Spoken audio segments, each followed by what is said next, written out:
Hey guys, it's Kevin again.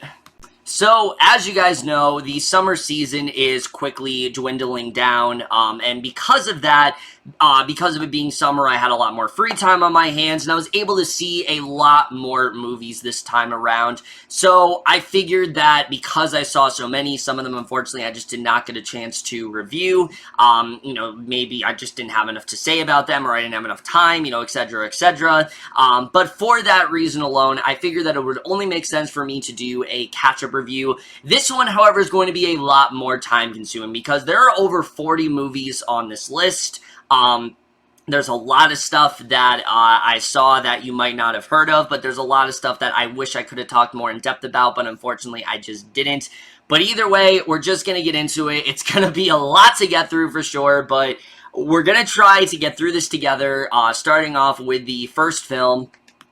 So the first movie I will be reviewing for you guys is Mary and the Witch's Flower. Now, I'm not a huge anime guy. I watch like Howl's Moving Castle and Spirited Away. Spirited Away is fantastic. I mean, anyone will tell you that, but I digress. The point is, I checked out this film because I actually do want to start getting into some of that stuff. I heard there's some really good content out there in terms of anime. I know there's obviously a lot of stuff to watch, but for movies, I do actually want to start getting into some of them, and this one was alright. I don't think it's anything incredible. I don't think it's bad or anything, but it's, for me, very straight down the middle. The main character, Mary, I actually did really like. I think Ruby Barnhill overall did a really good job as this character, very fun and bubbly. But her transformation as the witch, she just doesn't really go through much of anything. The most she goes through is saving this one boy that she likes, but other than that, she doesn't really go through much of anything. The villains, especially in this film, though, I thought were very unbelievable. The plan that they had didn't really make much sense at all. I really did not feel much of anything during the climax. The first, I want to say, like, hour and maybe, 40 minutes of this film, I actually really thought was very solid. It was just, as the film was going on, I started to realize this isn't really going anywhere interesting. And while it does go somewhere, it just didn't really go anywhere all that interesting for me. I don't think, like I said, it's a bad film. It's something that, I mean, if you're an anime fan, you probably already have seen it and things like that, but just for me, it didn't really do much of anything. I did see the English version, sue me. I know you're supposed to watch the Japanese one. That wasn't available to me. I watched the one that was most accessible. Burn me at the stake if you want to or whatever, but it worked for me. I thought Kate Winslet and Jim Broadbent and Ruby Barnhill overall did a good job here. It's nothing really that great, though. It's nothing you absolutely need to see, but it was alright for the most part. I'd probably give this one like a C. I don't think it's like amazing, like I said, but I don't think it's like the worst thing ever. I think it's very straight down the middle. It does have some things I really like about it, but I've honestly kind of forgotten about this film, and I just don't really have a lot to say about it, so there's that one. Alright, so these next two that I'm going to review, I actually did want to do a full review for. I just didn't get a chance to. The first one is Action Points. This film came out back in June when, Upgrade and things like that were coming out. This one I honestly kind of hate. I am not a Johnny Knoxville fan, really, at all. I did not watch Jackass. I really did not like Bad Grandpa, and this entire film, to me, I thought that the trailer was alright. I thought maybe it could be kind of fun, but just overall, the entire film felt like one of those really lame attempts to try to harken back to the glory days, but unfortunately, it's just not really working anymore. It kind of reminded me of, Grown Ups, something that Adam Sandler would do, but not in the sense of, in terms of comedy, because obviously it's two completely different styles, but in the sense where Adam Sandler, with Grown Ups, he was trying to cash in on those glory days, that's kind of what this film very much felt like to me. Johnny Knoxville, he's definitely trying. I'm not going to say he's not, because I do think overall he did a really good job, but his daughter, I thought was easily the best part of this film. Eleanor Washington Cox, I really like the relationship between these two. He's kind of this, workaholic, and she wants to go to this concert, and he wants to take her to, I did did like this storyline overall, where they ended up going with it. There's a really nice, there's some really nice stuff with them in the third act. The problem is Johnny Knoxville's character is very unlikable overall. He runs this theme park, of course, but it's like broken down. People are constantly getting hurt. I mean, it's tons of stuff, and he just doesn't seem to care. And you're just kind of wondering, why are you investing so much time in this theme park if it's not even really all that sustainable? I didn't really understand it. It very much seemed like a pipe dream. There's a lot of offensive jokes in this movie. There's racist jokes. There's sexist jokes. There's even jokes about this one chick that's like Indian. There's a lot of jokes like that, and a lot of them very much did not work for me. I don't really recall laughing once in this movie.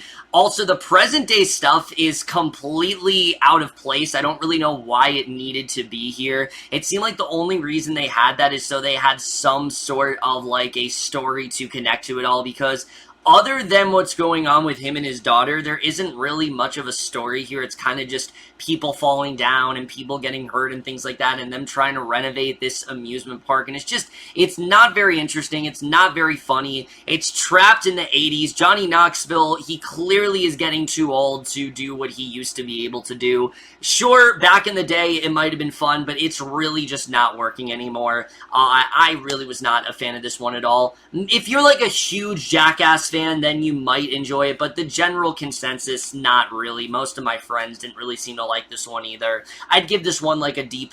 I don't think it's one of the worst things ever. I think that, like I said, that relation between him and his daughter, I think is really well done. Just everything else I really did not like. I did like some of the side characters here and there, but just overall, it's a very forgettable film. It's really not good at all, and it's probably one of the laziest attempts for comedy I've seen in a while.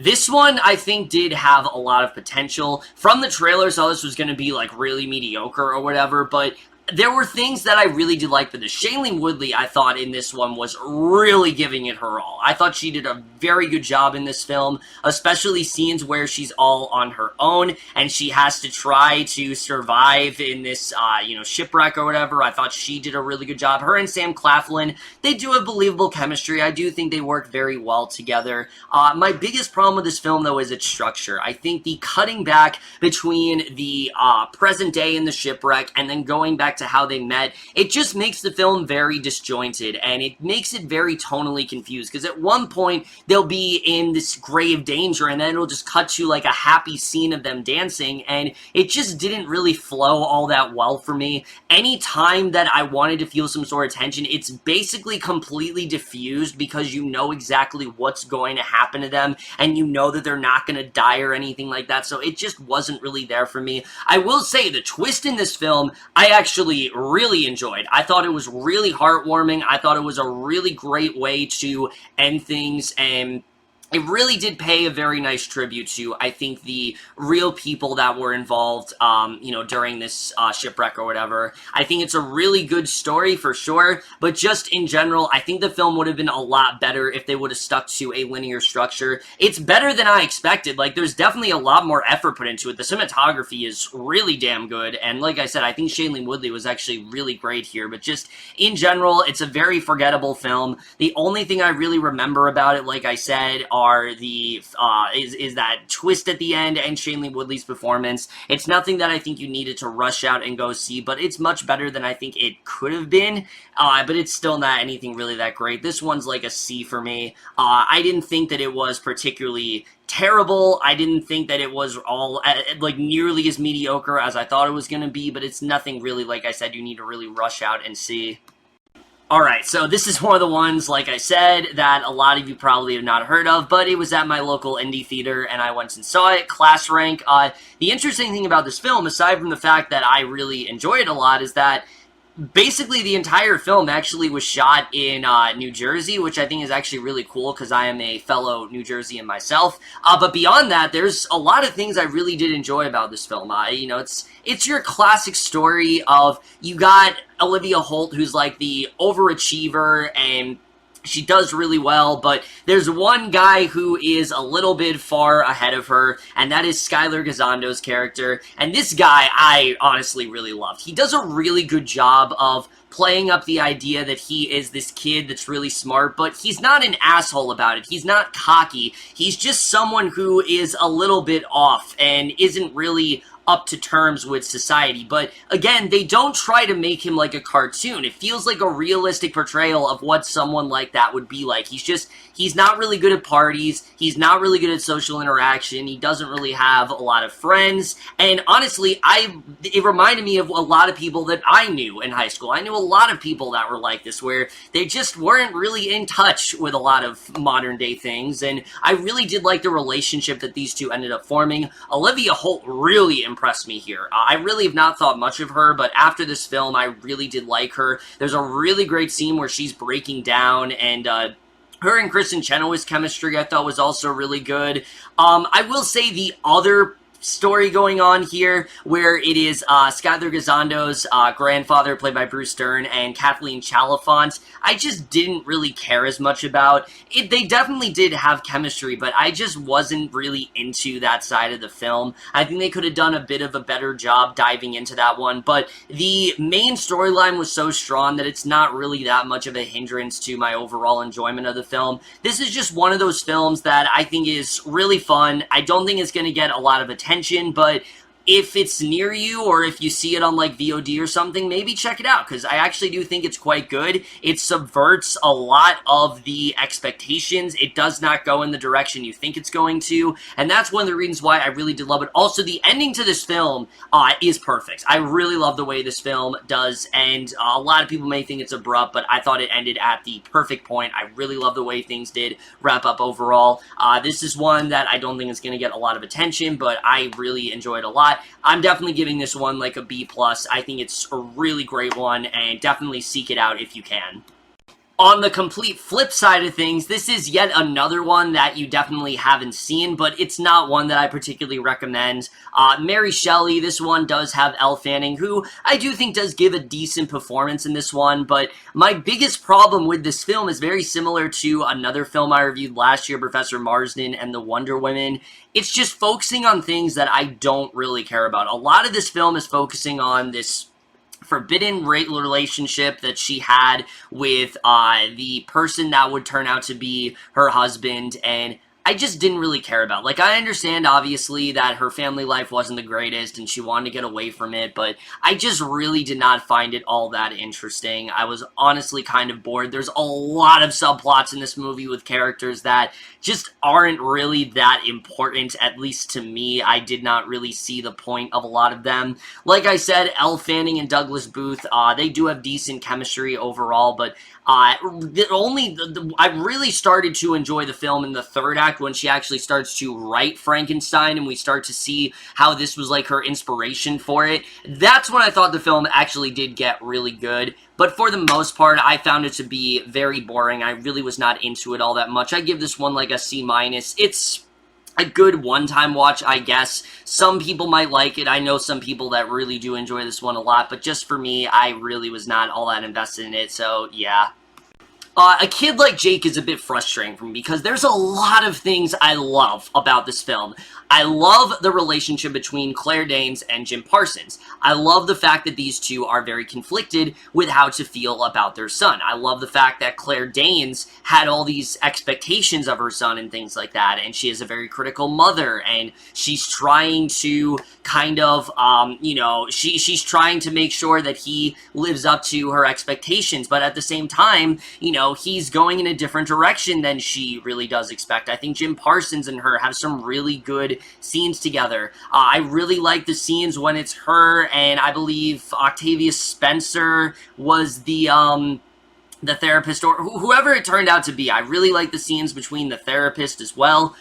But the biggest problem with this movie is that the kid like Jake is basically just a plot element. He's not really his own character. We don't really get to see who Jake really is. We only really hear about him in passing. They tend to focus more on the adults, and there's nothing wrong with that, but the aforementioned Jake doesn't really have much screen time in this movie. He's only in about, I want to say, like 6 to 7 scenes, and again, they are important, but the movie is about, I understand, like, it's not all about him. I just wish we would have seen more of him. Then we really could have seen, okay, this is what he really wants. This is who he really wants to be. And I think they could have zeroed in on him a little bit more, and the movie would have just been a little bit better. I did enjoy this one. I think it's pretty good overall. Like I said, I really love Claire Danes in this movie. I think she really does give a very good performance. Ann Dowd, once again, knocks it out of the park with pretty much everything she does, but she really was great here as well. But just in general, I really did want a lot more from it, but the things I liked, I really did like a lot. I give this one a B-. It's solid for the most part, but I think it definitely could have been a lot better had they focused on the kid more, and I think overall that would just gone from a good film to a great film. Still do recommend it. It's not for everyone for sure. I do think some people might not enjoy it all that much, but for me, I think it's really good. I think it's a very relevant film. I just really wanted a little bit more from it, and that's really all I have to say about that one. Dark Crimes is incredibly boring. This entire film is so unengaging. It's so uninteresting. You've seen this 1,000 times before, where there is this killer, and basically, there's this book or whatever, and that all the crimes are, like, directly linked to this book. I will say Jim Carrey is really giving it his all here, as he does in everything. He does a very good job in this movie. It's very cool to see him do a more serious role, but this one just didn't really work out overall. Honestly, my friends and I we kind of just watched this one in the background. We really were not into this one all that much. The ending of this film, the way it ends, from what I remember, it makes the entire film feel kind of pointless. It makes the entire film feel like it doesn't really make a lot of sense. Jim Carrey's supposed to be like the hero of this story, but he's just as despicable as everyone. He does just as, he commits just as awful acts as everyone else does, and again, while he is really good in the film, it is kind of hard to really like his character, but overall, it's pretty bad. I really did not like this one that much at all. It's nothing that you really need to see. If you want to see something Jim Carrey's in, watch that new show on Showtime, because this definitely is not the comeback for him. I give this one a D+. Really bad. And not really bad. Like, it's not like the worst thing ever or anything, but very, very disposable. Nothing you need to see. Just nothing I really enjoyed all that much. And yeah, that's all I gotta say about that one. And staying in the category of mediocre, we now go to my next film, which is the very necessary remake of Superfly. And look, again, I don't think this is the worst thing ever. I don't even think it's particularly a bad movie. It's just incredibly mediocre and very unneeded. The entire film, it's trying to be like Scarface or something like that, and it doesn't have that great characterization. It doesn't really have that great story that you want to really get all that invested in. And the thing that's unfortunate about it is that the lead actor, Trevor Jackson, I actually think is really good in this. I think he really did bring a lot of emotion and a lot of passion into this film that the rest of the film just really didn't have. Like, the film feels very uninspired, but Jackson really does put a lot into it, and other than that, though, it's very unremarkable. There's one thing that I really hated. They tried to throw in this very pointless Black Lives Matter subplot, but they don't handle it right at all, because the dude that they shot was about to pull a gun on them, and it basically was just him not being, not being compliant or whatever, and the film tries to treat it as a Black Lives Matter situation. It's like, no, the dude had fucking coke in his car, and he had a gun, so no, that's not a Black Lives Matter thing. It's, this guy was a criminal, and they finally went after him, and now he's gone. Like, that's the situation here, and the fact they tried to make it a Black Lives Matter storyline, I just thought was really dumb. There's a lot of dumb stuff in here like that.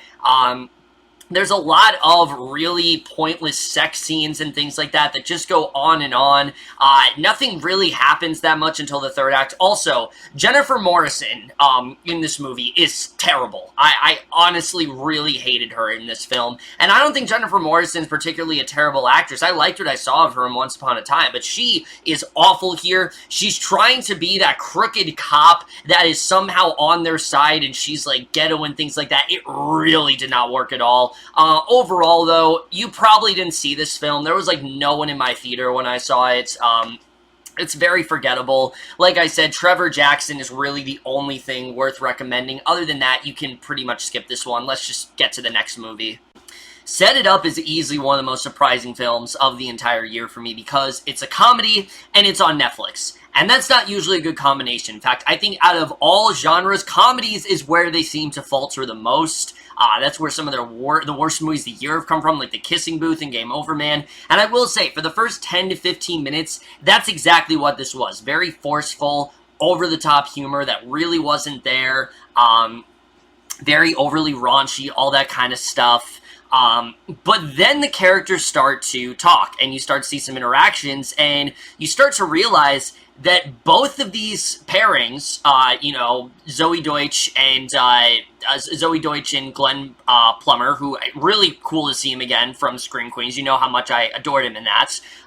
And Lucy Liu and Taye Diggs, they both work wonderfully together. I think they both have fantastic chemistry, especially our main couple here I thought works very well. And once we started to get into the story, I honestly really started to love this film. So much so to the point where I could honestly see this become like a classic for some people. Like there's this one pizza scene that these two have, and it's adorable. I loved everything about that pizza scene, and so many people have talked about it already, but it's as good as everyone has said. I really did enjoy that pizza scene a lot, but beyond that, the film does a really good job of kind of making fun of a lot of romantic comedy cliches.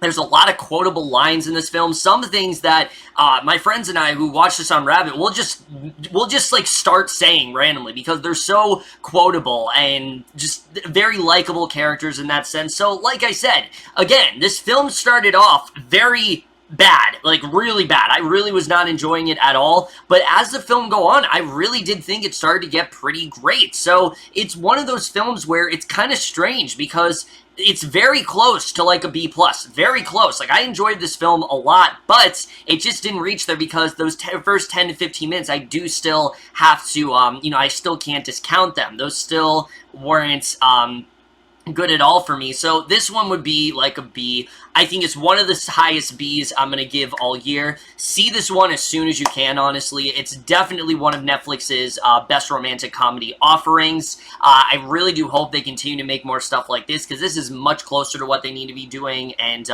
definitely, like I said, one of the biggest surprises of the year for sure. Really love this one a lot. Brain on Fire. This is one that I remember was supposed to come out in like 2016. It came out everywhere except for the US in 2016, and I had not seen it till now. And honestly, I could have gone without seeing it. This film is incredibly forgettable and very unnecessary. Chloe Grace Moretz is really trying here, but she's trying so much to the point where it's kind of funny. Like, the whole movie, she's supposed to have like this autoimmune disease and things like that, and honestly, I understand that this was like a real thing that Susanna Calhoun went through, but the way it all plays out, it's honestly really funny. Like, I'm sorry, but Chloe Grace Moretz talking to a sink and asking why it emerges water, I'm sorry, that's really funny. Like, I can't take that seriously. And again, I do think Moretz did have some solid work in this film, but she really does go very over the top, and she really does go there, and it's just very hard to take seriously at points. I will say Carrie-Anne Moss is really great, as she always is. She does a very good job here. Tyler Perry is in this film, and I actually didn't think he was all that bad.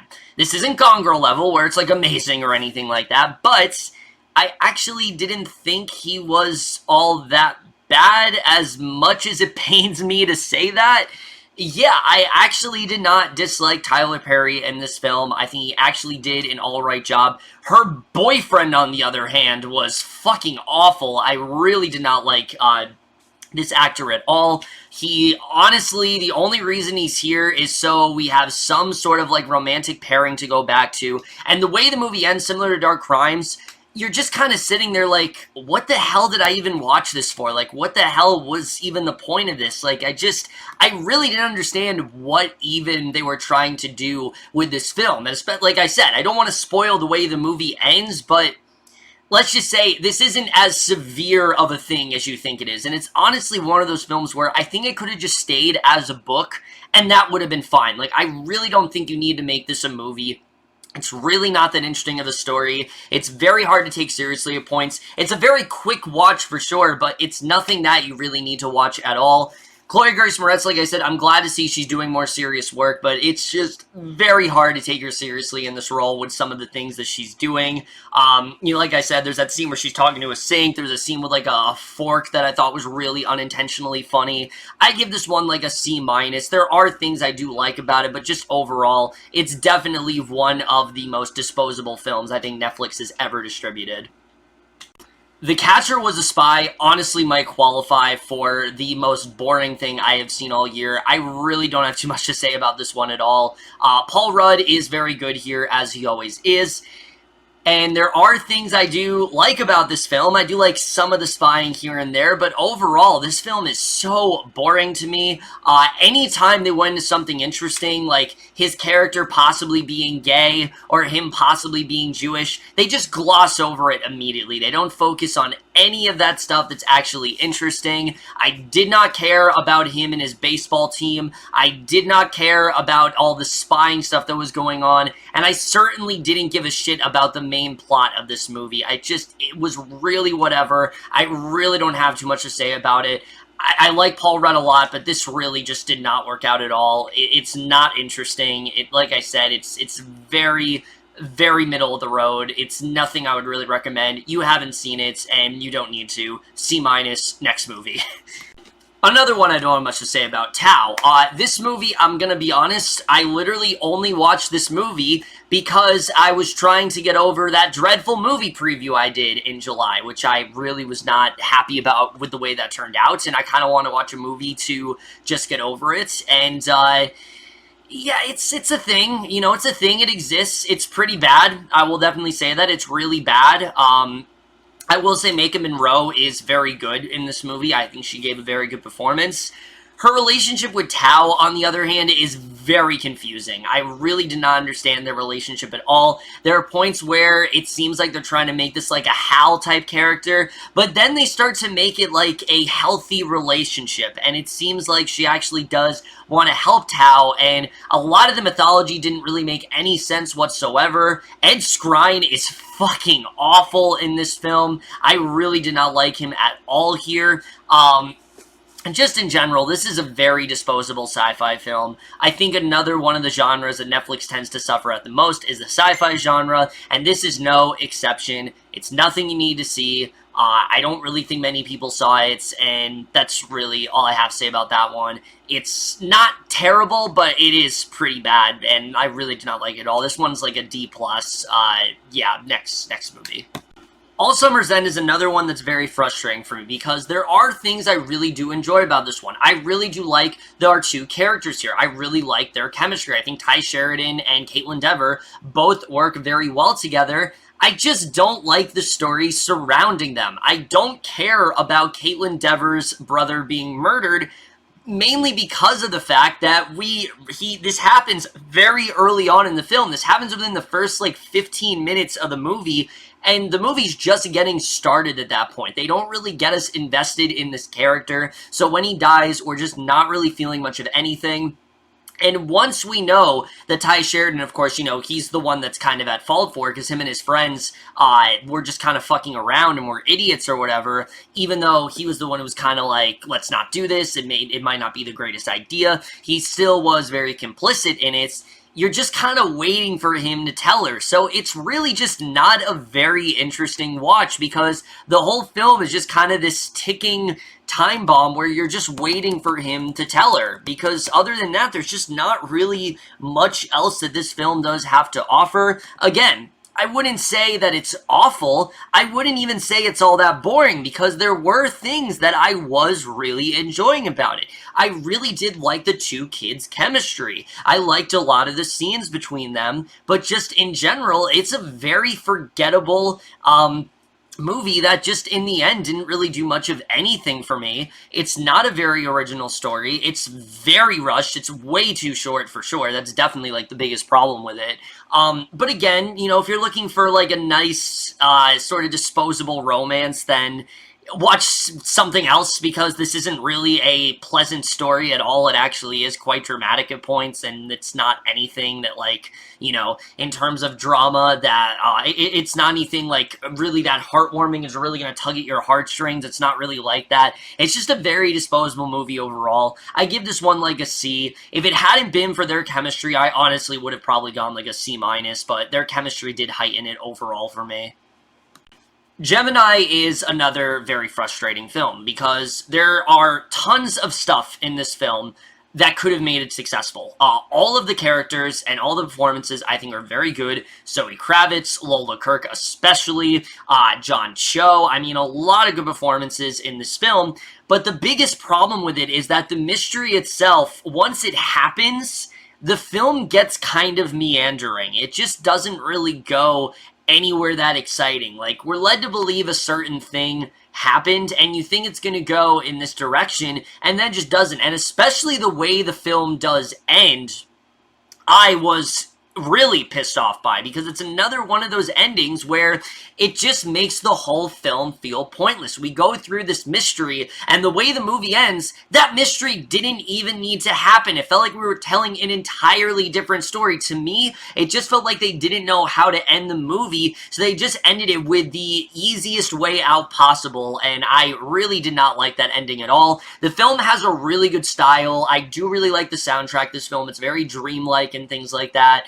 I think there's some really good acting here. There were some things about, you know, there's some social commentary on being a star in Hollywood and wishing that you were a little bit more, you weren't nearly as popular, and wishing that you were more average and things like that. There are some good stuff there. It's just everything really did feel incredibly half-assed. I heard a lot of good things about this one, but it didn't really do it for me at all. And like I said, that ending really brought the movie down. This one's like a C-, and it sucks, because I did really like a lot of the actors here, but just in general, it really did not work for me at all. The Legacy of a White-tailed Deer Hunter. This is the final film in the Josh Brolin craze that we were in for a while, and wow, what a lackluster way to end. I mean, this is easily the weakest of the four for sure.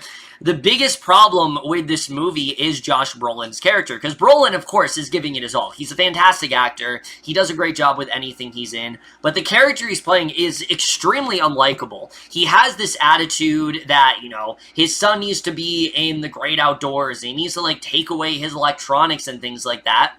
And that's all good and done, but then he starts seeing that him and Carrie Coon, who, again, is wasted in this movie. Every fucking movie Carrie Coon's in, she has to be wasted for some reason. She's in this movie for, like, 2 scenes. Maybe not even that, maybe just 1. He starts to notice that, that he's talking to, like, his mother or whatever, and he wants to, like, delete the text messages, and he's, like, sabotaging it, and this guy in general, he's just very unlikable. Danny McBride goes in this really weird direction. I did like some of his scenes between him and the kid, but then there were things that directly contradicted. So for everything I did like about this movie, there was always something that's like, no, that's not the direction they're going in. It's very strange overall. The comedy does not land at all. I don't really recall laughing once at this movie. This is another one where my friends and I just kind of half watched it. Honestly, we kept talking about, I think, honestly, we enjoyed making fun of the fact that this felt more like an Avengers Infinity War sort of prequel with Thanos hanging out in the woods with this kid, celebrating his success of the previous film. Then it's actual quality. We spend a lot more time doing that. It's just not a very good movie overall. It's definitely one of Netflix's, it's not one of their worst comedies, because some of their worst comedies are like F movies for me, but it's still a pretty bad film. This one's like a D+. You don't need to see it, and I really recommend you don't. Okay, these next two I'm going to be talking about, I actually have a lot to say about. And I was going to do like a full-on review for it, but I just never got to do it. But these two really infuriated me, especially the next one, and that's Flower. And the reason that this film infuriated me so much, even though the next one I'm talking about I think is actually, objectively worse than the one I'm talking about right now, the reason this one pissed me off is because I think there's a lot of stuff that could have made this movie really good. We do have a really good idea with this main character here, Luke, someone who turns out to be this brother. He's just kind of thrown into this family, and he doesn't really understand, he doesn't really see Zoe Deutsch as his sister. There's clearly something weird going on in his head. Like, there's a lot of interesting stuff you can do there. You have this whole story where he's talking about this guy that might have raped him, might have not, and all that stuff is really interesting. The problem is we don't center on his character. We center on Zoe Deutsch's character, who is easily one of the most unlikable characters I've seen all year. I understand that obviously, getting thrown into this position where he's in your house and he's acting like your brother, yeah, it can be awkward, but she does not at all treat him nicely. She treats him, she basically just treats him as a joke. Like, this is clearly someone with a mental illness, and she's just treating him like a joke throughout most of this movie. The only reason she decides to go after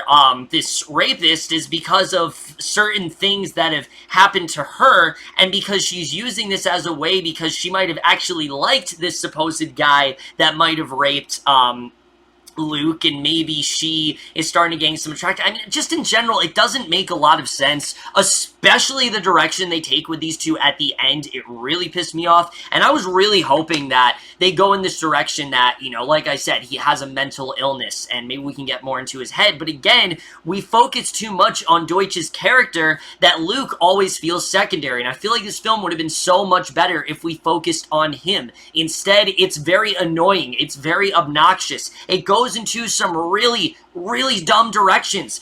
I'm just going to say it right now, the ending of this movie, I'm not going to tell you exactly what happens, but it basically is saying that incest is okay. This film is actually condoning that. This film is actually saying that's okay, and it's really weird. It's like, no, don't go in that direction.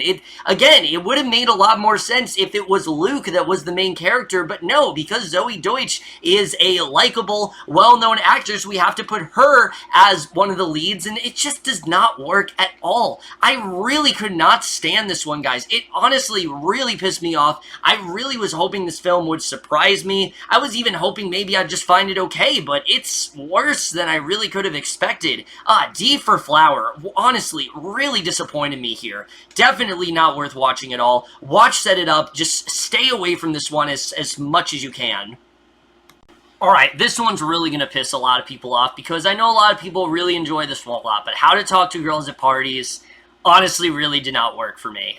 This is honestly a film I kind of despised. There are things here that, yeah, they could be sort of impressive. The visual style is fine, I guess. Alex Sharp does give a good performance, but the thing that pissed me off so much about this movie is how derivative the whole thing really did feel. First of all, the story in general is kind of non-existent, at least to me. It didn't really seem like they had a full idea of what they really wanted to do here. The two characters just meet up instantly and they're in love. It just didn't really work for me at all. Elle Fanning, I thought, was really hamming it up here. I usually like her a lot, but I thought she was really hamming it up in this film.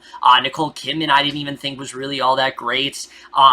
The visual style, they go way too over the top with. There's a lot of really disgusting scenes in this movie. Things that, unfortunately, I'm not going to be able to unsee for a while, but it was just like, oh, why'd you have to go there? It was kind of disgusting where they end up going with a lot of it. And again, I understand it's based off a short story by Neil Gaiman, but I can kind of tell why it's a short story, because to me at least, it just did not feel like there were many places to go with the story. I know some people could say, oh, you just didn't understand it, Kevin, but I don't really think there's anything to get here. Like, I've really sat on it for a while, and I was going to give you a full review, but I thought, I don't know if I'm being, if this review is being a little too harsh on the film, but as I've thought about it, no, I think I think I'm exactly correct with how I feel about this. I think the music is really obnoxious at points. Honestly, it's pretty obnoxious throughout the whole thing. The 70s vibe just felt like a Rocky Horror Picture Show ripoff. I understand that John Cameron Mitchell is a director that people really do enjoy, but it just seemed like he was trying to import so many different styles from Rocky Horror Picture Show or from David Lynch, and he just did not have his own idea here, and it just really did not work for me overall.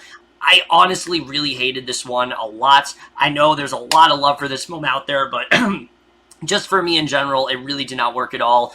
D for How to Talk to Girls at Parties. Really not a fan of this one. And we're back to Zoe Deutch.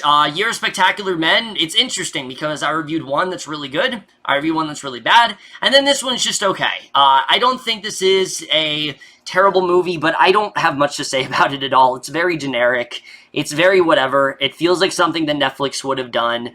It's fine. Madeline Deutsch is kind of talented-ish. Fine, whatever. I don't really have a lot to say about it. It's a C. I've already forgotten about this movie. Let's just go to the next one. I honestly had no intention of watching Traffic, but a good buddy of mine, Jackson Fulcher, was watching it, and I asked him if we could watch it together because I was like, hell, I guess I'll watch it, why not? You know, I'm trying to see every major release there is, and this one's terrible. It's about as generic as you expect. It's just, she gets kidnapped by some guys, it's like human trafficking or whatever, and they're going after her for some reason, and Paula Patton is awful in this movie. I heard a lot of people said she gave a great performance. No, she's fucking atrocious. I mean, she makes so many dumb decisions in this movie.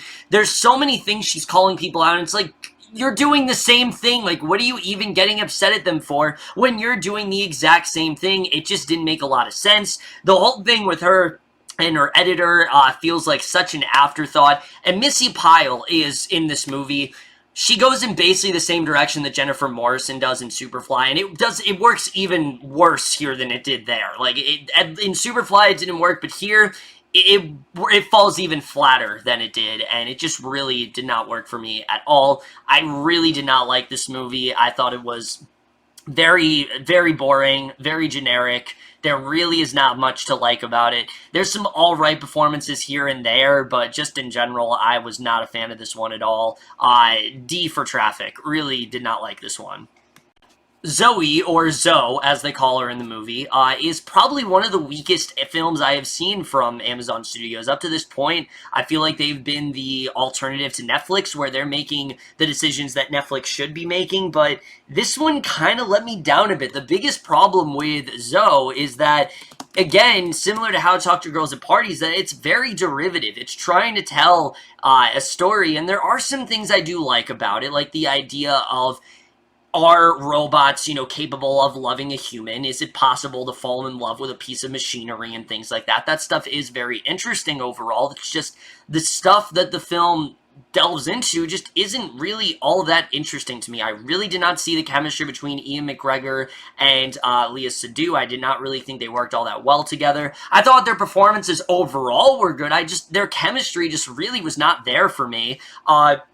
Theo James is about as bland as he's been in everything else. There's a very forced, all other romantic love interest that Ian McGregor has that I didn't really care about. Christina Aguilera is in like 2 scenes in this film. I honestly, she had a purpose, but I honestly don't think she really needed to be here. I think, to me, it very much felt like the film was just kind of spelling things out for you, and it just didn't really work at all. Again, it's nothing bad per se. It's just very blah, and I just really was not into it very much. C for Zoe. There are things I liked about it. I don't know why they keep calling her Zoe, but that's, that's the movie's logic, not mine. C for Zoe. Not something you need to see. Duck, Duck, Goose looked like it was going to be one of the greatest movies ever made, and it is anything but that. This is a very boring, very nothing film. There's really nothing that goes down in this movie. the only thing I can give it, like Jim Gaffigan is very, very miscasted here. The only thing that I can give it is that it has a villain performance by Greg Proops that is way too good than it really needs to be. He really does go all out. The villain isn't even really that great. It's really just his performance that does elevate it. In all seriousness, guys, I was going to try to meme this movie up and act like it was the greatest thing on planet Earth, but there's simply just not enough material here for me to really do that with. It's a very generic film. There's a reason it came on to Netflix. C- for Duck Duck Goose. Nothing offensively bad. It's something you can watch in the background. It'll keep your kids entertained, but there's just really not much else to it, minus, like I said, that really awesome villain performance, but that's kind of it. Extinction's another one that came on Netflix. It looked very generic, and it actually did surprise me a lot. Now, I'm not going to say this is like an amazing film, because at the surface, yes, it is quite generic. You have characters that are very surface level. You got Michael Pena, he's seeing all these visions and things like that, and you got his wife who's telling him that he's crazy and that there's no way that could possibly be true. Of course, eventually she does believe him because aliens do attack, but once those aliens start attacking, the movie actually gets really riveting. Like, I thought the action sequences were actually really well done, and the twist that this movie does take, I actually really appreciated. I actually thought it was really cool where they end up going with it, and they kind of set it up for a sequel, and to be honest, I'd be down for it. Like, again, it's nothing amazing, but I think it's a really cool idea. It's something really different, and I'd really love to see where else they could take it in a sequel. Again, nothing you absolutely need to see. It's definitely not an essential watch by any means, but if you come across it on Netflix, maybe check it out, because this one actually did impress me a little bit. B- for Extinction. Enjoy it a lot more than I expected to, for sure. This next one's so disappointing, Hot Summer Nights, because it had literally all the makings of a great film. You have A24, who has made a lot of really great films, including another one I'm going to talk about in a little bit. And then, of course, you have Timothée Chalamet, who, you know, Lady Bird and Call Me By Your Name fame, coming back from those, really had tons of potential. The problem with this movie is that it's just very, very generic. There just really isn't much of anything to this film. Most of the movie is just a kid and getting involved in, like, these drugs and things like that, and this girl that he only seems to like because she's attractive. It doesn't really seem like there's any other reason that he likes her. It's a very shallow reason. The cinematography is really good, I will say that. And there were points where I was getting into it a little bit. Timothée Chalamet, I thought, was very good here. I really enjoyed him a lot. Same with Alex Rowe, I think his name is, from Forever My Girl. I thought he did a good job here. But that's not actually my biggest problem. Maika Monroe, I will actually say, this was one of the weaker performances from her. I thought she just didn't really seem all that into it. It seemed like she didn't really have much to work with, so she really didn't try. The chemistry between those two is really not there at all. But that's still, like, not my biggest issue. My biggest issue is the narration in this movie. This movie felt very similar to a movie I reviewed called The Age of Innocence, where the narrator is this character that isn't even really all that essential. It's this kid who's narrating the movie. He's really obnoxious, and the only reason he's here is because it seemed like the movie was so in love with the 90s, and they wanted to show how great the 90s were, and they wanted all this great narration. They were trying to make it like a Martin Scorsese film, except they forgot that the narration is supposed to come from a character that actually has some prominence in the story. And this character, without spoiling anything, he does have something to do. It's just very, very minute. Like, there's really not much of a reason for this character to be narrating what's going on. They act like something really big is going to happen in the climax. It really doesn't. Nothing really that crazy happens. This is just a very mediocre film. I honestly was very bored with it at times. There's a lot of wasted talent here. Very unfortunate, because I do think Timothée Chalamet is truly one of the best young actors out there, but he definitely didn't let me down, because I thought he did a good job, but the movie in general just really let me down here. C- for Hot Summer Nights. Honestly, I've kind of forgotten about this one. This was another one I was going to do a full review for, and I just didn't get a chance to, and yeah, that's all I really have to say. Alright, this next one, Lean on Pete, a lot of people have been praising. Many people have said best of the year, you know, it's one of A24's best, and I was really excited for it, and while I do enjoy this movie a lot, definitely, I do think it is a really great film. Best of the year territory, not quite. It did not reach that level for me. I will say Charlie Plummer absolutely is deserving of, like, best actors of the year. I mean, just that one scene he has in general with Lean on Pete when he's telling him that story about his past, that just screams, like, best scenes of the year. I mean, everything about that scene, I honestly got really teary-eyed. I really got into it. I really loved everything between him and the horse, and the first, like, hour and a half of this movie, I honestly really did love. It's once he goes on that road trip, and he starts to run into a bunch of other guests, while I did understand the point of it, and I think it definitely is well executed, just for me overall, the film just seemed to lose a bit of steam, and it didn't really seem as focused as it really could have been. A lot of the characters he came across, I really did not care all that much about, and I don't think we were supposed to. I think it was supposed to be one of those things where, like, he's a bit out of his element and things like that, but I don't know, it felt like the first act of this movie did a very good job of getting us into these characters, and look, I do love how realistic this film is. Like, it's so realistic to the point where someone like Steve Buscemi, a character that seems like he's going to be the main character, his last line to Charlie Plummer is not really a very favorable line. It's not something that he really wants to remember, but again, that's kind of how life works. You know, things don't always, you know, your last encounter with someone is not always going to go the way you want to, and I do really appreciate that realism. I just feel that it does, it is a bit of a hindrance to the film at points, because a lot of the characters he does come across, they do pale in comparison to me. There were some scenes that I thought were just a bit too slow. The ending, on the other hand, I actually really liked. It did feel a bit convenient, like the way things did wrap up, it just felt a little convenient, and his, like, overall mission just felt a little confused to me. Like, he goes on this road trip, and at first it seems like he's doing it to go after Lean on Pete, but then it goes into something else entirely.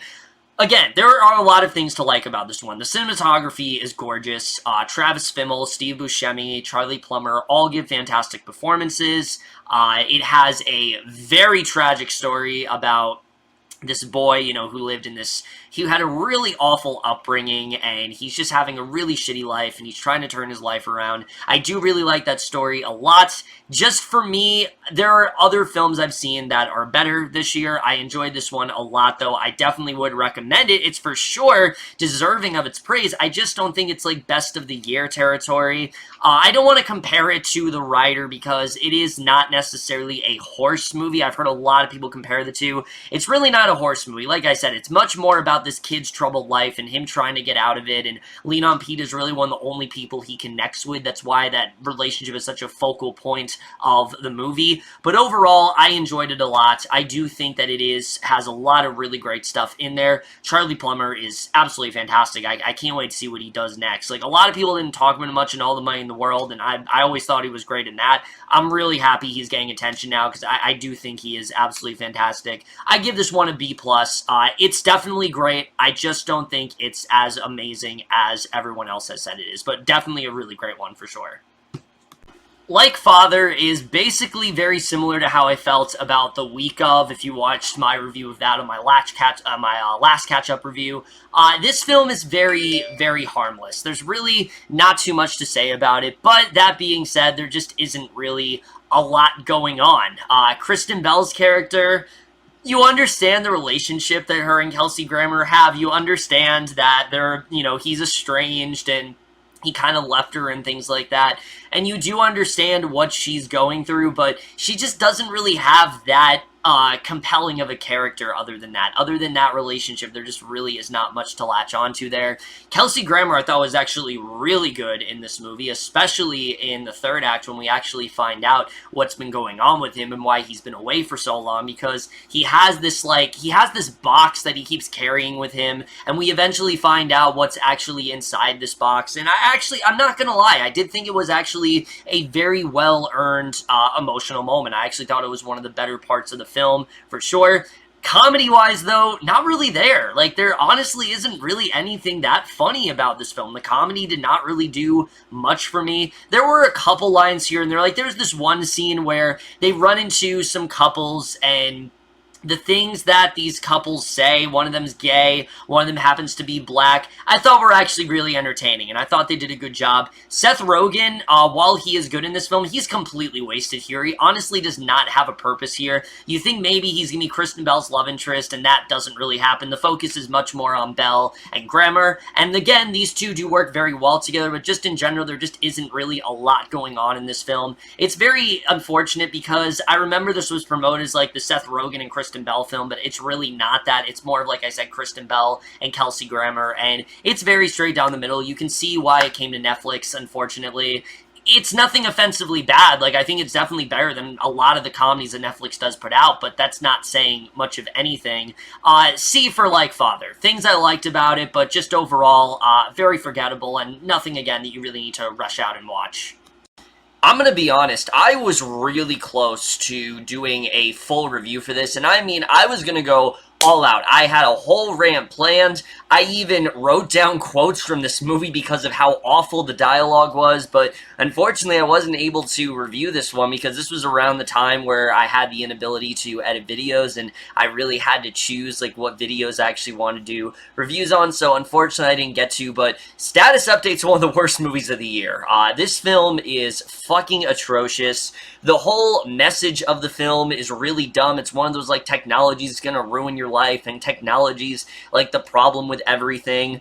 The dialogue, like I said, is absolutely horrendous. The portrayal of high school in this movie is one of the worst portrayals I have seen in the longest time. This is one of those films where they act like high school is this incredible place and all these crazy things are happening. Like, there's literally a scene in this movie where, like, the whole movie, obviously, Ross Lynch gets, like, this app on his phone, and he's able to use it to his advantage and change, you know, when he posts a status update, that actually happens to him. So there's a scene where he's, like, singing, like, Bruno Mars in the cafeteria, and everyone's just, like, rocking along, and it's, like, no, like, maybe half of them will be doing that, but the other half would be like, shut the fuck up. But no, it's like everyone is, like, jamming along to it. It really is very unrealistic. As someone who was once involved in a flash mob at high school, that's not at all how people react to it. But that's really only scratching the surface of what the real problems of this movie are. Like I said, there's a lot of stuff I really could get into.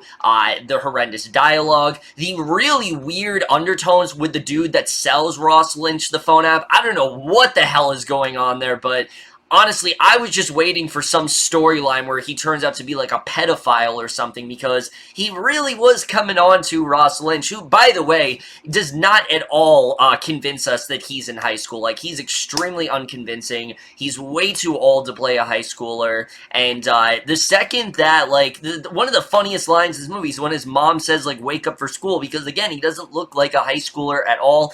I really only have two positives with this film. There are some lines here and there that did, in fact, make me chuckle, make me laugh, maybe not because they were funny, because they were unintentionally, they were really stupid and dumb. There's a whole, like, thing with Famke Janssen where, as awful as it is, it's honestly really fucking funny and stupid. And I will say Olivia Holt and Rob Riggle give all right performances, but other than that, that's barely passes this movie. Like, this was very close to an F. It's just, when thinking about it, it's not the worst thing ever, but it's very close to it. This will for sure be in my top 10 worst. There's tons of stuff I really disliked about this movie a lot. It honestly feels like a Disney Channel film, but one that's like PG-13, and they're trying to be so raunchy, which is why it didn't end up on the Disney Channel, because if it wasn't PG-13, I honestly could have seen this on the Disney Channel, but like I said, the dialogue's horrendous, the cast is almost universally terrible, the plot in general doesn't really make any sense whatsoever. The main character isn't really even all that likable or convincing. We're supposed to be convinced that Ross Lynch, not only is he in high school, but he's like a nerd that no one would want to hang around with. And I mean, if they wanted to do that, they could have like changed up his appearance or something, but no, they don't do that. They could have had the whole, like I said, they could have changed his appearance, but they decided not to do that. You know, there's a lot of really dumb stuff here and there. The main character at the end does finally turn things around, but it just feels so forced. The emotion doesn't work. The comedy especially doesn't work. And almost every single character is a stereotype, and I really couldn't stand this one at all. One of the worst films of the year. Really wish I could have done an in-depth review, but, you know, I did a mini one, so at least you guys know how much I hated it. Wish I could have said more about it, but again, just don't watch it. It's on Hulu if you want to see it, but seriously, like, avoid this one. It's definitely not worth your time at all. One of the most obnoxious and awkward things I've seen in a very long time.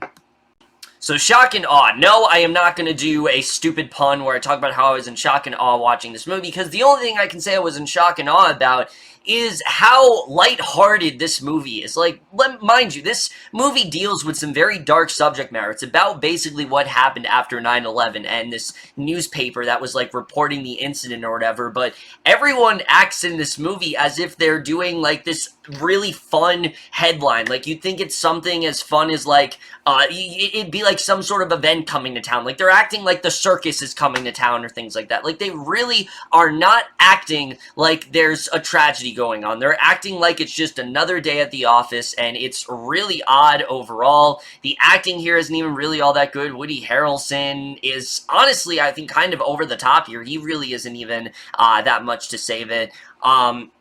Just in general, I really did not care about this one at all. There's literally a line in this movie where they mention every single news outlet, and they're like, we're not like the Washington Post, we're not like the New York Times, we're not like all these various news outlets, and it just proves, like, how irrelevant and pointless this story really is. Like, nobody really cares about it. It's a very whatever story. There's a very weird subplot between James Marsden and Jessica Biel that goes absolutely nowhere.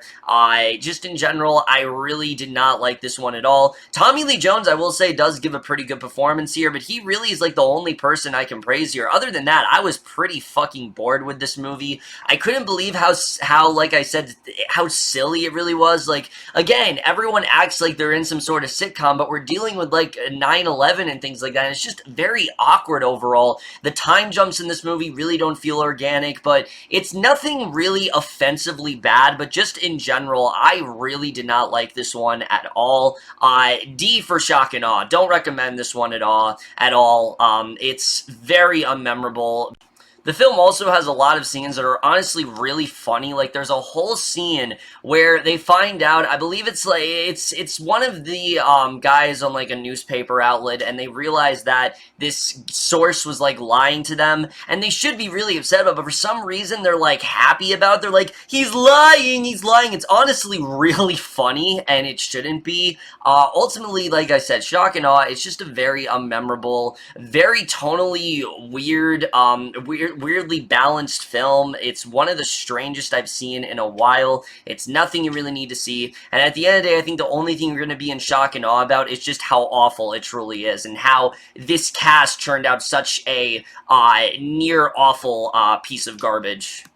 This is another one that a lot of people seem to enjoy, but I just really didn't get it. Chappaquiddick, for me, just really didn't do it. The thing about this movie is that Jason Clarke, I think, is really good here. I think he gave a very good performance as Ted Kennedy overall. I did like his work in this film, but I just didn't really care about what was going on. Kate Mara in this film, the main girl that, you know, the whole sort of situation. The problem with this movie is that these two have about 10 minutes of screen time before the event actually goes down. And Kate Mara's build is like the second main character here.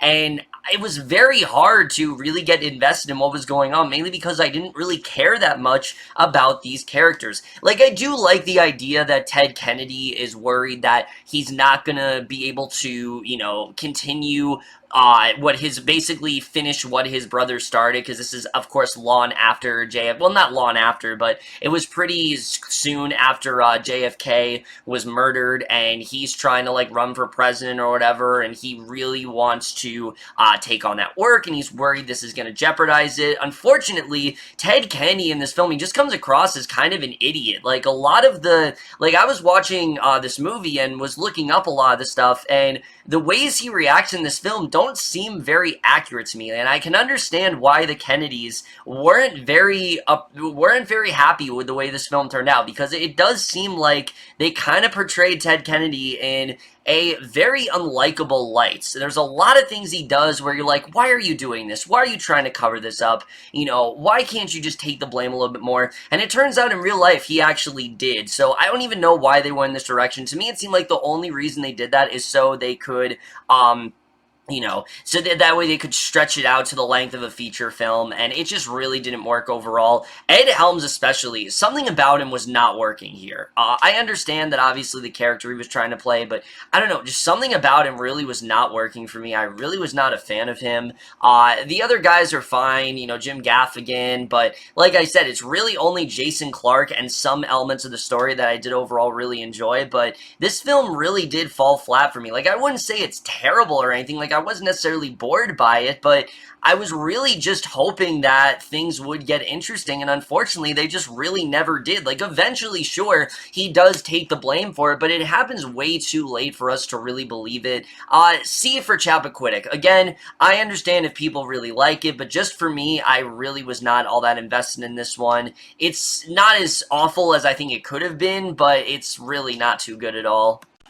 This is another one that I'm sure many of you have not heard of, and I didn't even really know much about this one. I just saw it on iTunes and I rented it, and Night Comes On. I enjoyed this one, actually. I thought this one was a very good story. Dominique Fishback from The Deuce, which, don't worry, I will get back into that at some point. Don't worry about that. I will definitely get back into that, but that's a whole separate story. I really like this one, like I said. I think she overall gave a very good performance here. I really did like her character, her being someone who's very protective of her sister. We know that there's something going on between her little sister and, you know, her father. There was some, you know, basically her father supposedly did something to their mother, but we don't really know what it is, and she seems to have this utter hatred for him, and as the movie goes on, we start to realize what really went on.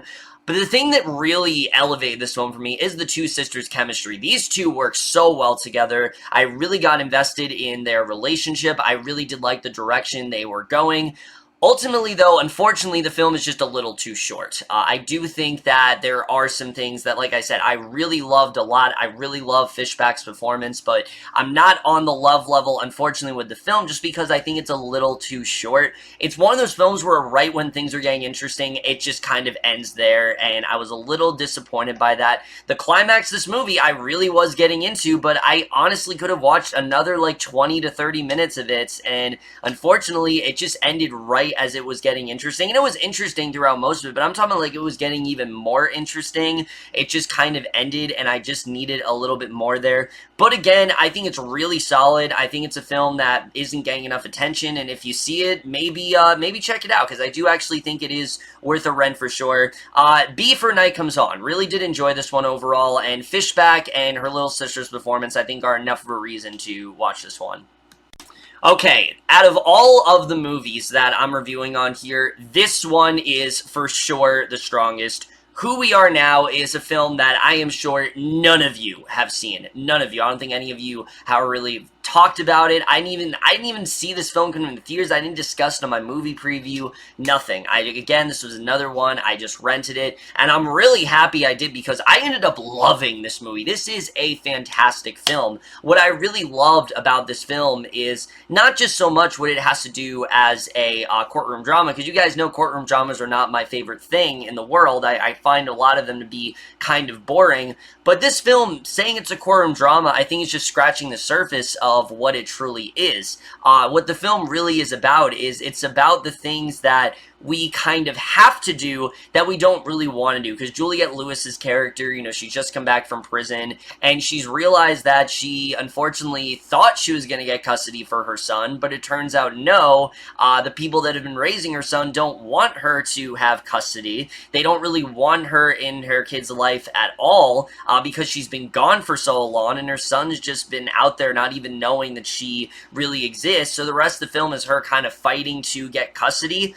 But it's even more than that, because we delve a lot deeper into who Emma Roberts is. Emma Roberts is fantastic here. I mean, anyone who says that Emma Roberts is not a great actress, watch this movie. She really gives a great performance. You know, she's like this new attorney who is really trying to, prove her worth and trying to prove how good she really is, but there's this really awful case that ends up going horribly wrong for her, and, you see how she kind of deals with that, and seeing these two women meet up, and the way they start to bond and the connection that they have, I really did enjoy seeing, they kind of have this bond that I was not expecting at all. I will say, the film does underuse Zachary Quinto a bit. I really loved his character in the film. He is this war vet who has really severe PTSD, but the whole film is one of those things where they're trying to make it seem like, okay, can Juliette Lewis and him, can they have some sort of healthy relationship? But where they end up going with him, I understand why they ended it the way they did, but it just didn't feel very satisfying in that way. I just needed a little bit more from him.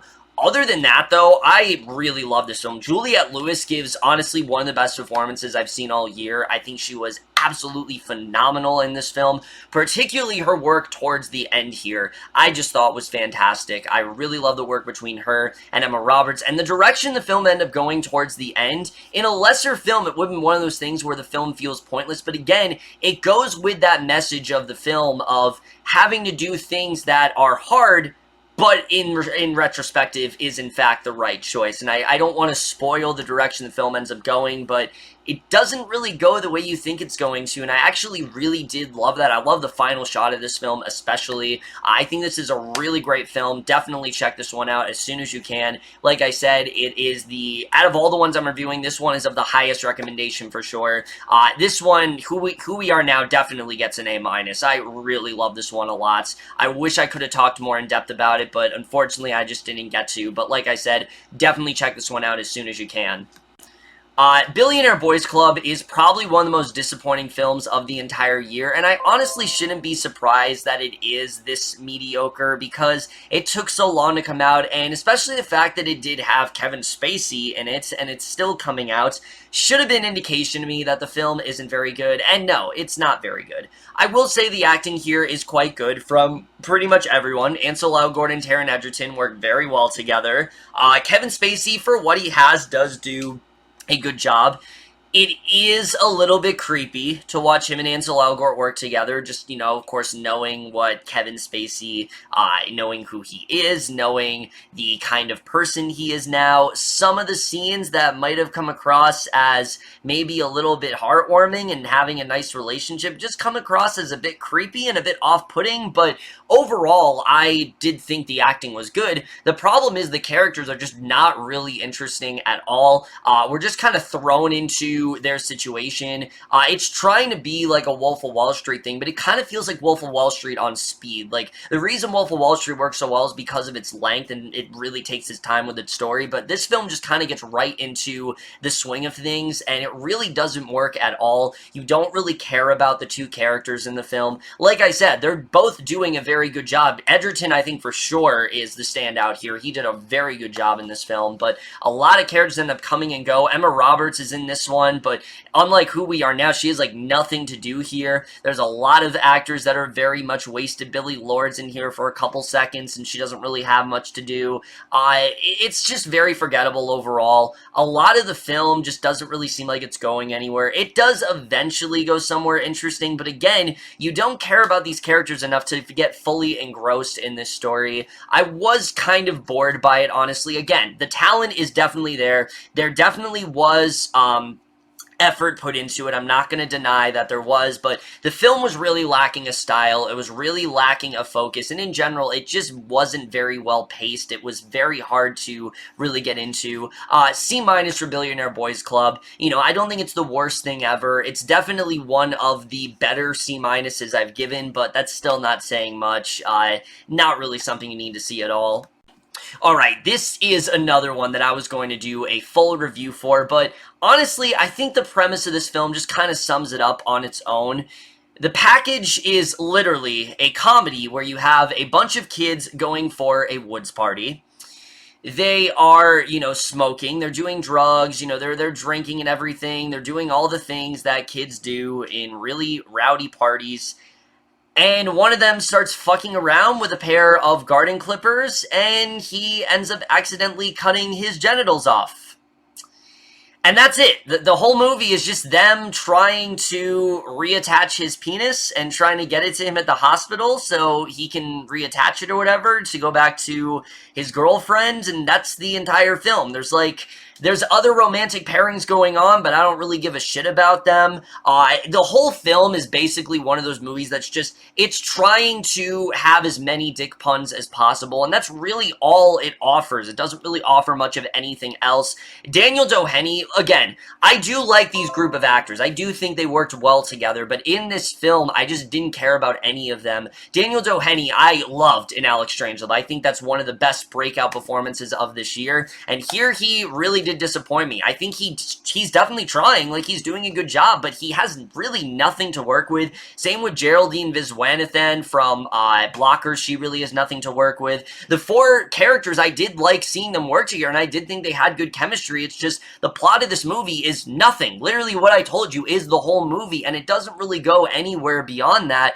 Like I said, there's like this forced romantic drama that I didn't care about, but other than that, this is easily one of the laziest comedies I have seen in the longest time. I honestly can't believe people are actually giving this one the benefit of the doubt. Like, I've heard tons of people say, oh, this one's alright, and I really don't see it. I think this is about as LCD as you can go in terms of comedy. Again, I don't think it's one of the worst movies of the year simply because there are other comedies that infuriated me more. And again, I do think the actors are doing a good job with what they have, but they just don't really have a lot to work with. And occasionally there was this nurse character who I did think got some good laughs out of me, but other than that, there's almost nothing to recommend about this film. A big fat D for the package. Pun absolutely not intended. It just turned out that way, but yeah, it is not at all what you need to be seeing. It's one of the lowest efforts that Netflix has to offer, and it's easily one of the most laziest and vile comedies I have seen in the longest time. Avoid this one at all costs because it's definitely something where once you see it, you won't be able to unsee it for a while, and that's really all I gotta say about the one. Again, I continue to question the decision-making with Netflix. I don't know why they keep signing on to movies like this. I reviewed movies like Set It Up. That's more what they need to do. This is definitely the complete opposite of what Netflix needs to be going for. This was another one where I really wanted to do a full review for it, but unfortunately, it just did not come to fruition. But Crazy Rich Asians is about as great as you have been hearing. I think this film is absolutely fantastic. I think the film does a very good job of, yes, telling a very familiar story, but putting its own spin on it. What I really like about this film is it doesn't try to beat you over the head with the fact that they are Chinese. It's just that they simply are a Chinese family, and that's not at all the clash that's going on. The clash that's going on is that Rachel, our main character, you know, she's not from China. You know, she wasn't in Ecuador or wherever they were. I don't remember exactly where they were in the film, but she's not from that specific country, so she's more of an American to them, and I did like that sort of like rich versus poor clash. I did think that story was very well done. The film was also very funny. I was laughing a lot during the film. Awkwafina especially. I think she's like the Tiffany Haddish of this year. Like, I think, I'm hoping she doesn't go in the same direction Tiffany Haddish does, because they kind of just have her playing the same character ever since Girls Trip, but I'm really hoping Awkwafina starts to get more stuff. She didn't impress me all that much in Ocean's 8, but here I thought she was really great. I was laughing pretty much at everything she says, and Constance Wu in this film, I genuinely think is phenomenal. I genuinely think that she gives like one of the best performances of the year. If she does not get a Golden Globe nomination, I'll be very surprised. She's not going to get an Oscar, but Golden Globe should highly consider her, because I truly do think she is that great here. I will say the first act of this film, I wasn't into, like, a lot. Like, I was enjoying it, but I thought it was really solid. But once a certain direction happens, during this one scene it's not at a wedding, but it's at this, one party that, Rachel and her boyfriend are at, and this thing is revealed, that's when I thought the film got really good. They also did a very good job with making Michelle Yeoh, the villain in this film, not cartoony at all. You really do understand where she's coming from, and I thought they did a very good job with that. I will say there is one scene where the social commentary commentary gets a bit heavy-handed, and that is in the first 5 minutes, which I really didn't like at all. It's one of those things where it's like, oh, we're Chinese, and we're going to show discrimination that we went through, and it seems like it was only there just because they could. I don't really know why they had to put that in there, because it has nothing to do with the rest of the movie. I don't really know why that was here at all, but other than that, I had a really great time with this film. I think this is for sure one of the best comedies of the year. It truly is as good as everyone has been saying it is. Definitely one of the most surprising year for me. I thought this was going to be really obnoxious and offensive, but it is anything but that. It, like I said, it really does a very good job of just treating itself like a romantic comedy, but always staying somewhat grounded in reality, and I think they did a very good job with it. It does actually take itself quite seriously at points, and those moments do work very well. Constance Wu alone is enough for a reason to check it out. Definitely see this one. I really enjoyed this one a lot. If you haven't seen it already, definitely check it out, because I do think it is one of the biggest surprise gems of the entire year. Really love this one a lot. A- for Crazy Rich Asians. Truly is as good as you have been hearing. Alright, Ghost Stories.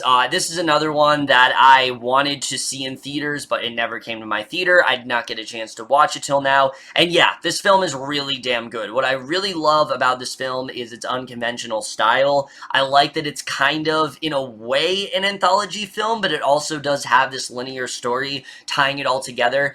Andy Nyman, I thought, was brilliant in this film. I really loved how he's this guy who he tries to sort of deny all of, like, he has a paranormal investigation show, but unlike most, his point of the show is to deny all of these encounters and to say, oh, there's no way that can make sense. Like, he's very much the skeptic in that way, but I love as the film goes on, he starts to believe it more, and these cases are really starting to get to him, and each one ends up being more impactful than the last, and I thought it was very interesting overall. There's a lot of cool directions this film does go into, and when we eventually do tie everything together, I thought it was actually really cool. I really did love the story everything was getting into, the main reason why these ghosts are appearing and what's really going on, I thought was overall very interesting. Martin Freeman, I thought, had some really great work here as well. The film does have a very unique style that, like I said, I really enjoyed a lot.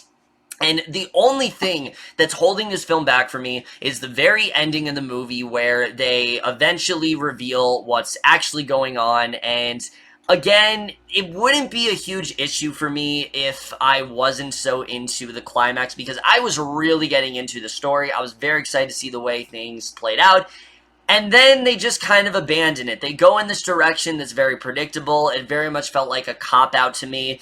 And maybe if I rewatched it, it'll make sense, but this first viewing, it just didn't really play out all that well. I know a lot of people said on a second viewing it's even better, so I do want to rewatch this one for sure. I definitely really did love it a lot. It's just that ending for me did lessen it just a little bit, but other than that, I think this is a very, very creative and different type of ghost film that I really enjoyed a lot. I think it's definitely worth checking out. This one gets a solid B+ for me. I think this one is really great. It was very close to an A-. If it hadn't been for, like I said, that one ending, then it would have been, I think it could have been honestly even better, but like I said, I definitely did enjoy this one a lot. Alright, Overboard. This, of course, was the first film of the summer. I, for some reason, did not get a chance to see this one in theaters. I know, that's pretty shocking. I've seen pretty much almost every movie in theaters, but I didn't get to see this one. But the thing that was cool about this one is that I actually got to do a double feature with my friends of the original and then watching the remake. And after watching the original, which I honestly kind of despised, the remake honestly isn't that bad. In fact, I don't think it's bad at all. I actually was kind of enjoying this one. Main reason being is in the original, it just kind of felt like Kurt Russell just kind of kidnapped her because of one little fight they had, and he just wanted to kind of take advantage of her, and it really does not hold up well at all. It's kind of creepy, honestly. And here, there's actually a good reasoning for it. You get the sense that she's in this financial crisis and she needs someone to help pay off her debt so she can stay in her house and things like that. And I thought the chemistry between Yohino and Anna Faris was a lot better here than in the original film. Their romance I actually really was getting into. A lot of the best scenes are just them interacting, and it actually does go into into some directions that I thought were genuinely kind of sweet. And again, I wasn't really expecting that at all. I do appreciate the fact that a lot of this film is in fact in Spanish. I think that's kind of cool the way they did that. But anytime we did cut back to his family, I really did not care about it. I thought it was very uninteresting. The only reason it's here is so we have some sort of plot to tie everything together, and where the film eventually goes in its climax is very, very predictable. It did bring the film down a little bit for me, especially the fact that, you know, we see that he was genuinely enjoying the family's company, and when he eventually just starts to realize what's actually going on, just his reaction, everything, it just didn't really feel believable with the character, and the way things do play out, I did like, but again, it just ended up being very predictable. It's much better than I think it had any right to be, for sure. Like, I thought this was going to be utter shit, but it actually isn't all that bad. In fact, if you want a really sort of predictable romantic comedy, I honestly would kind of recommend this one. I think the two work very well together, and there are some things that definitely made me laugh a lot. I really did enjoy Anna Faris's friend. I thought he actually was really great. Eva Longoria, I liked her a lot as well. But yeah, I honestly, I think this one is better than it had any right to be. It's not amazing or anything. In fact, I think it's pretty, you know, it's not completely straight down the middle, but I do think that climax did kill it a little bit. C+ for Overboard. You know, it's better than I thought it could have been, and yeah, definitely. It's not the most essential watch, but again, if you're looking for sort of a cheesy romantic comedy that actually does do a good job of fixing the problems from the original, which did very much surprise me, then maybe check this one out. It might surprise you. Alright, this is another one that I guarantee most of you have not heard of, and that's honestly good, because this film is pretty fucking awful. Broken Star. I don't know why I rented this movie. I mean, this is one of those ones where some of them turn out really well, and then some of them I just shake my head, and I'm like, why didn't you just let that go, Kevin? Why did you have to... Why'd you have to pay for that $6.99? Why'd you really have to do that? And this film is just, it's really weird, honestly. Like, the whole movie is like this girl, she's checked out of like this mental institution or whatever, but she's also this really famous celebrity, and she wants to do whatever she can to stay in the limelight. But it's one of those things where she wants to be the most famous person alive. It's kind of like Snow White in that way, where she doesn't want anyone else to be as famous as her. But again, this is our main character, and it's very hard to really like her all that much. And the thing is, we're supposed to find her to be the normal one, and we're supposed to be creeped out by her neighbor. There's even a scene where she's talking to her neighbor, and she's talking about how creepy he is, and I'm like, no, actually, you're the creepy one. Like, there's literally a scene in this movie where she wears this wig, she starts parading around in these, like, old lady clothes, and she starts talking as her grandmother to the mirror, because that's, like, her audience or whatever. Like, this, and she has like this weird obsession with like dolls as well that like her and her grandmother had. I mean, this film is just weird. It goes in some really odd directions. She has this obsession with Marilyn Monroe, and look, I'm all for weird movies, but this film just really, I did not like the way this played out at all. The ending is really dumb. A lot of the things in this movie are like a straight-up Lifetime movie. I will say I did think that her neighbor was actually pretty good. I did like his acting overall, but other than that, I honestly wouldn't recommend this at all. Monique Coleman also, if you see, that's the only recognizable actor, most likely, for most people, is Monique Coleman. She's in 3 scenes in this movie. 3 scenes, and they're not very memorable. She really does not have much of anything to do. Not really something you need to see. D+ for Broken Star. It's not one of the worst movies of the year or anything, but it still is pretty bad. Like, it's a very strange film. I'm honestly surprised it didn't go to Lifetime. I don't really know why it's on VOD. Like, this easily could have just been a Lifetime film, but alas, it's not, and I kind of regret renting it because it's pretty bad, honestly. Don't see this one, definitely. See any of the other films I'm talking about. This one is not worth your time at all. Very, very inessential watch that it just, don't watch this one. Alright, this one I know is getting a lot of attention recently to All the Boys I've Loved Before, and yeah, I really enjoyed this one. I don't think it's amazing or anything. I don't think it's one of the best romance films ever. In fact, I think Set It Up is the superior romantic comedy, but this one is still very good. Lana Condor is very good in this movie. I really liked her in this film. Very likable. I really did like the whole arc of her trying to get over her mother's death and trying to kind of, deal with that. But I also really liked her bonding with Noah Centineo. Like, sure, the two are eventually going to fall in love, but there's a really good scene with them bonding over their dead relatives, and I really did enjoy that overall. I thought their chemistry was actually really good in the film. I also liked her sister. I thought she was real good. John Corbett obviously does a really good job. He's really good in anything he's in. Most of the cast is very good here, and I say most because the mean girl in this movie very much reminded me of I Kill Giants. She is on a whole other level here, and she honestly is pretty awful in this film. The whole movie kind of feels like it's grounded in reality, but whenever she comes out, the film turns into like a straight up like Disney Channel film.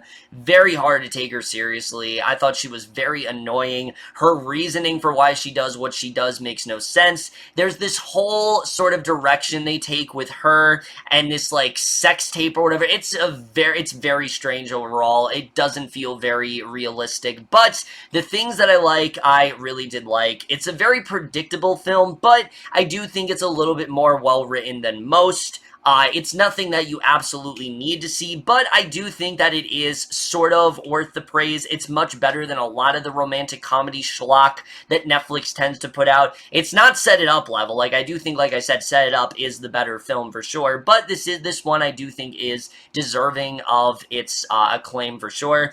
B- for To All the Boys I Loved Before. Nothing amazing, but I did enjoy this one overall.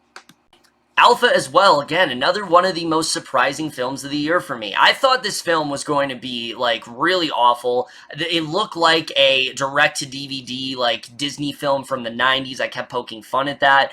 But after seeing the movie, now I understand why, because this film is actually very difficult to market. And the reason for that is because nothing about it feels like a wide release. I'm honestly very surprised that this did get a wide release. I would have thought for sure this would have been like a limited release film, because 90% of this film, when there is either no dialogue or they're speaking in this made up like prehistoric language. And I actually do think it's really cool that we have a major release in theaters that is basically a foreign film. I think that's actually really cool overall. Cody Smith-McPhee is really good here. I really did like his character of Kata, what he ends up going through. There's a really good arc with him and the bison, and yes, I know a lot of people were very offended with them killing bison and things like that, but seeing what they do in the film, I can understand why they had to do it. I can understand, I don't really think there was a way for them to fake it. I don't really think there was a way for them to, not kill real-life bison. Now, I'm not condoning what they did. I'm just saying, like, the way it plays out in the film, I don't really see how they could have worked around it, honestly. But I really like the relation between him and Alpha. Their bond is fantastic. There's actually some really genuinely thrilling scenes that I was not expecting, but I thought were really well done, particularly the climax of this film. I did like the relation between Kata and his father overall. His father, he's very direct. He has a very good sort of like outline of what he wants his son's life to be like. The film kind of reminded me of, this is a weird comparison, but it reminded me of like a live action version of Brother Bear, where like they're told that all animals are the enemy, but then eventually they end up befriending one and they don't really feel that way anymore. Now, spoilers, Cody Smith-McPhee does not turn into a wolf at the end of this movie, but I do think they did a pretty good job of making a really nice story about men befriending their prey and sort of learning that, they can befriend beasts, and I think it was a really good story overall.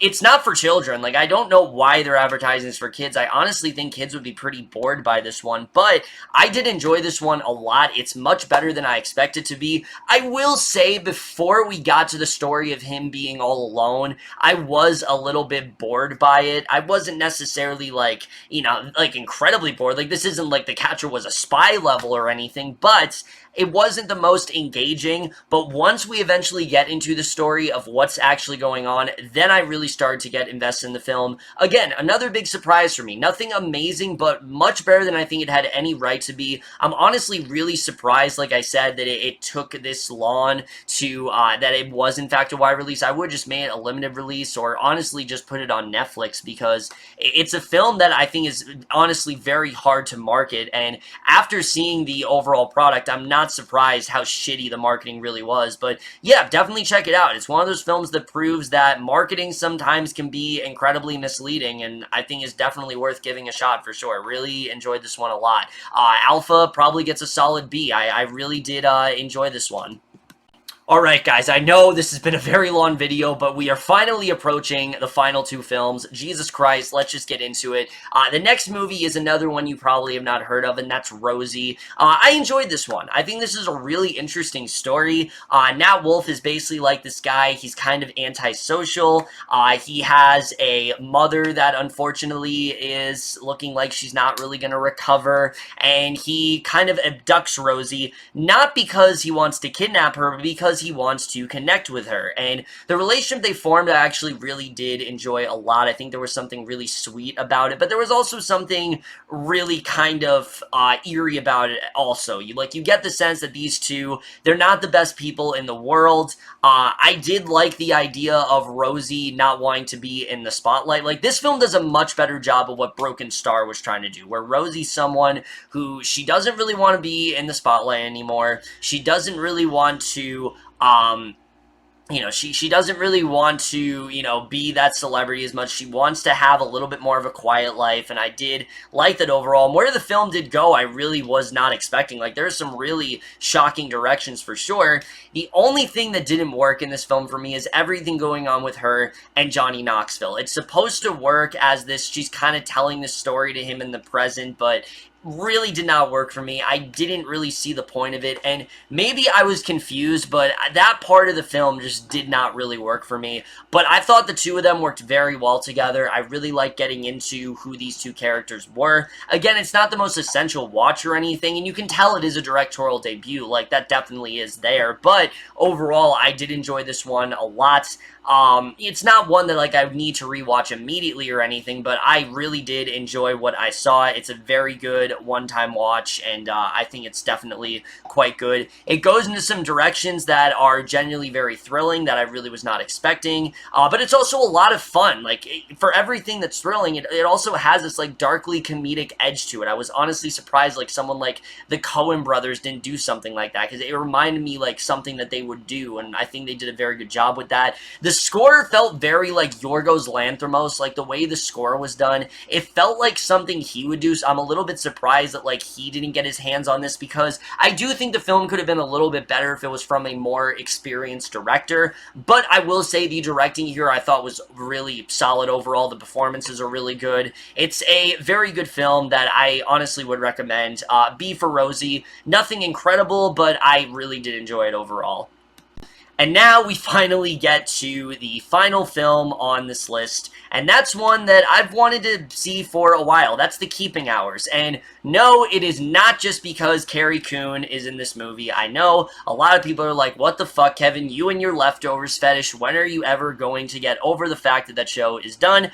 I am sorry that there's a lot of talented actors in there, and I really do want to see them being utilized well. And finally, we have a film where Carrie Coon is actually utilized well. I really loved this film a lot, and the best thing about this movie is that it is a ghost film, but it's not a horror film. Like, this is something that Blumhouse did, but it's not a horror movie. This is much more of a serious drama about the consequences and trying to move on from that guilt and trying to move away from that blame that you had from a certain death, because Lee Pace and Carrie Coon's son does die in this car crash, and basically they both feel very guilty about it. They end up, like, separating, but he ends up coming back to life, and basically basically they eventually are trying to figure out what they're gonna do here, and it does actually get very sad, and for some it can get a little cheesy, but Lee Pace and Carrie Coon are so good that I really do think they rise above some of the more cheesy elements of this film, because I'm not gonna lie, it's not the most original film out there, but